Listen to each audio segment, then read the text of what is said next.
손잘TV 연륜이 전하는 양육의 지혜 13번째 시간은 박은수 편입니다. 안녕하세요. 저는 진행자 김상윤입니다. 저는 오늘의 주인공 박은숙입니다. 그러면 시작할까요? 먼저 오늘의 주제를 말씀해 주세요.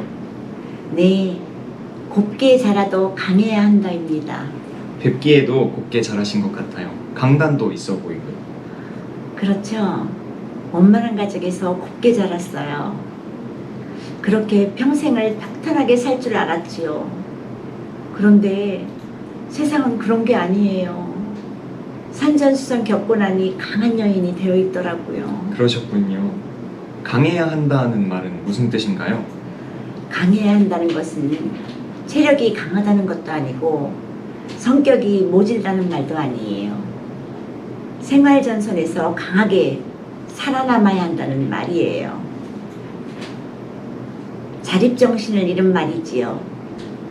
자립을 넘어 위기에서 오뚜기처럼 일어나는 회복 탄력성까지를 갖추어야 한다는 말인 거예요. 네, 알겠습니다. 그렇다면 어려서는 곱게 자라셨다는 말씀이시군요. 그래요. 고향이 청주예요.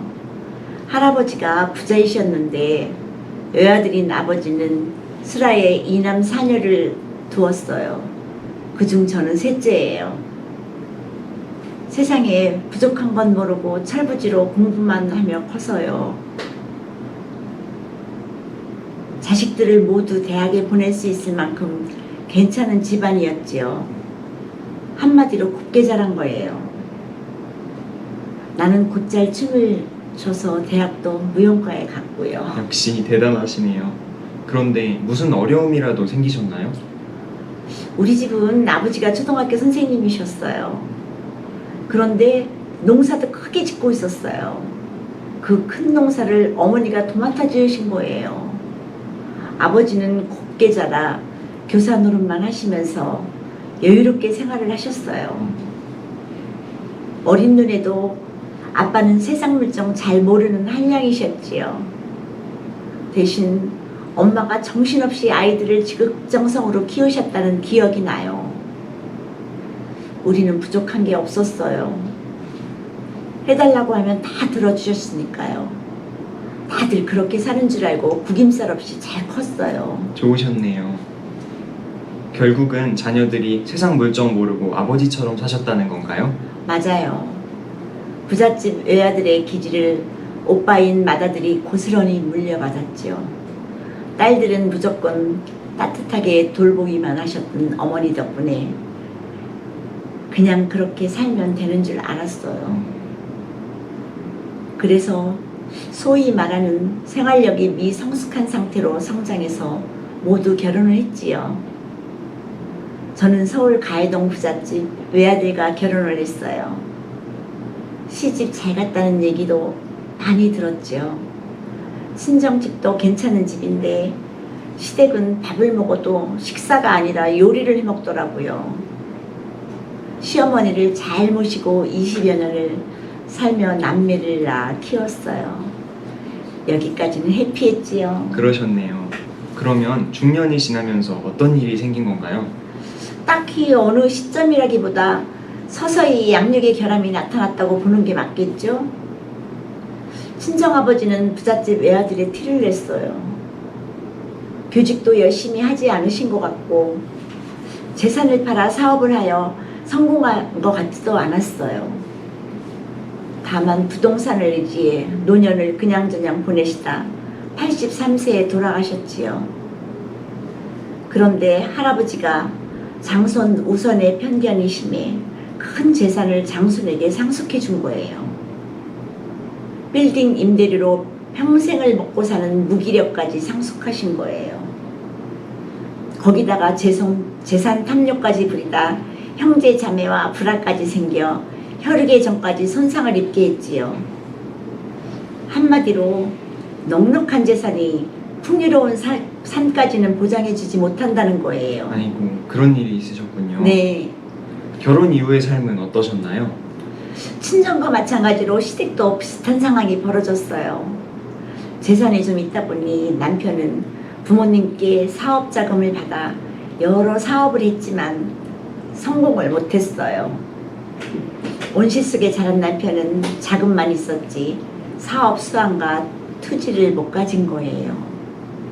나야 애 키우고 시모님 잘 모시면 되는 줄 알았고 남편 사업까지 챙길 여력도 없고 관심도 없어요.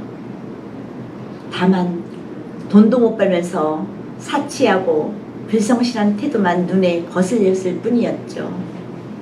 그러다가 재산을 탕진하고 달동네로 가서 살게 되었지요. 이런 상황을 날벼락이라 하나요? 그렇지요. 그래서 어떻게 하셨나요? 갑자기 역경에 처한 아이들은 세상 물정 모르고 당한 거지요. 학교를 보내야 하는데 돈이 없었어요. 친정엄마한테 생활비를 얻었어 보니 간에 기별도 안 가고 할 수 없이 대공원에서 날품팔이 식당 일을 했어요. 하루 왕복 4시간을 출퇴근했지요. 생전 처음 해본 거지요. 정말 참담했어요. 그러고 집에 가면 아내의 고생은 아랑곳 없이 부잣집 아들 행세를 여전히 하고 있는 거예요. 속 터졌죠. 이런 역경을 어떻게 이겨냈나 생각해보면 엄마 노릇이었다는 거예요. 그래서 엄마는 위대하다는 거군요. 그렇게 식당 일은 얼마나 하셨나요? 종업원으로 일을 하다가 그 식당을 몇 명이 인수받게 되었지요. 식당 알바 경험밖에 없는데 경영을 하라니 밤잠을 못 자겠더라고요. 불철주야 매진하니 조금씩 좋아졌어요. 잘할 수 있는 일이라곤 손님 비율을 맞추고 변함없는 마음으로 서비스하는 것밖에 없었지요. 손님 중에는 짓궂게 구는 남자 손님이 있게 마련이지요. 참아가며 성실껏 모시니 그분들이 단골이 되었어요. 제법 식당이 되다 보니 차츰 빚도 갚게 되고 생활에 안정이 왔어요. 잘 됐네요. 자제분들은 그 역경 속에서 어떻게 자랐나요? 오냐 자라서 좀처럼 상황 인식을 못했지만 아들이 알바를 해서 생활비를 보태더라고요.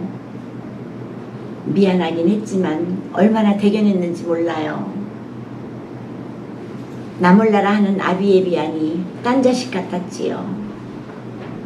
대신에 딸은 그래도 철이 들지 않았어요. 여전히 명품에 치장하기 바빴지요. 뒤늦게 돈을 벌어 해외 유학을 다녀오면서 어미까지 숨통이 트였어요.